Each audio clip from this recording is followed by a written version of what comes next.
নমস্কার, প্রতিদিনের মতন আজকে আরেকটি ব্লগ শেয়ার করব। সকাল থেকে সন্ধ্যা পর্যন্ত শুভ নববর্ষের উপলক্ষে সকালবেলা স্নান টান করে পূজা টুজা দিয়ে নিলাম।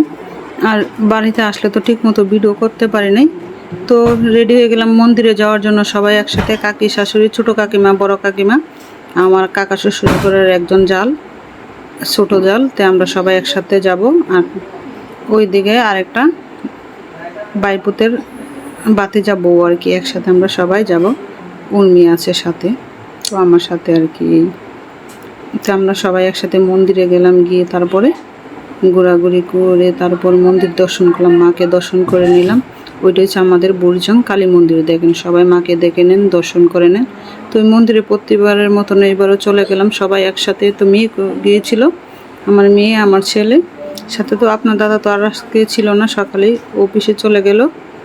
তো আজকে তো আপনার দাদা আমাদের সাথেই ছিল না, আমরা বাড়ির সবাই একসাথে মিলে মন্দিরে গিয়েছি। তারপরে মন্দিরে গিয়ে প্রত্যেকটা মন্দিরে দর্শন করে নিলাম।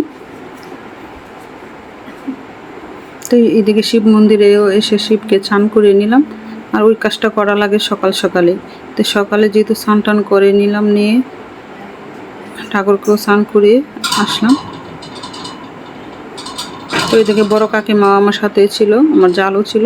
তো সবাই আমরা একসাথে শিবের স্নান করে তারপরে এখানে ঠাকুর ছিল, প্রণামী দিয়ে নিলাম, আগরবাতি মোমবাতি দেখালাম, তারপরে ফুল দিয়ে নিলাম।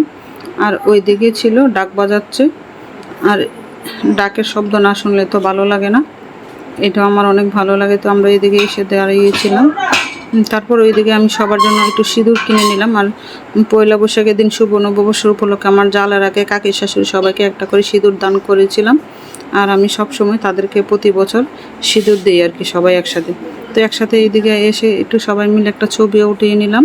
তো বললাম আসো আমার ভিডিওতে তোমাদেরকে ক্যামেরা বন্দি করি। তারপর আর এইদিকে বাসায় এসে দেখি আমার নন্দের সব কিছু করে নিল, আর আমি রান্না করেছি বাসায় এসে। তারপরে আমার নন্দে বলতেছে, বৌদি আমি খাসির মাংস রান্না করব আর পোলাও রান্না করবো। তো আমার নন্দে আজকে খাসির মাংস রান্না করছে আর পোলাওতে এই দেখেন আমার নন্দে খাসি মাংস রান্না করতেছে। আর আমি একটু ক্যামেরা বন্দি করে নিলাম, কারণ বাড়িতে আসলে আমার ছেলে মোবাইলটা নিয়ে যায়, আমি ঠিক মতো ভিডিও করতে পারি নাই, তার ছেলেকে এরকম ডাকও দিতে পারি নাই। তো দেখো আমাদের বাসায় কি রান্না হচ্ছে আজকে। আমাদের বাসায় 2 রকমের মাংসই রান্না করে নিলাম। আমার ঈশানে তো আবার খাসির মাংস খায় না, ওই জন্য। তো ঈশানের জন্য মুরগির মাংস রান্না করেছি, আর আমাদের জন্য খাসির মাংস। তো দেখো খাসির মাংসর চেহারাটা কত সুন্দর হয়েছে, কালারটা অনেক সুন্দর, তো সেই স্বাদ হয়েছিল। পোলাওর সাথে খেয়ে নিলাম। আর এই মাটির চুলা রান্না কে কে খেতে পছন্দ করে সবাই বলো। আমাদের বাড়িতে একটু মাটির চুলাতে রান্না করা হয়, আর আমরা বাড়িতে থাকি না, ওই জন্য আমাদের এরকম পরিবেশটা তো এরকমভাবে আমি দেখাতে পারি না, ওই জন্য বাড়িতে আসলে। আর সবাই একটু কমেন্ট করে বলবে আজকে রান্নারা। এই জন্য দেখো এইগুলো ছিল, আমি শুধু আমার শ্বশুরের জন্য রান্না করেছি, মাছের বোনা, মাছ ভাজি, আলু ভাজি, আর আমার টমেটো দিয়ে চাটনি করে নিয়েছিলাম বাবার জন্য।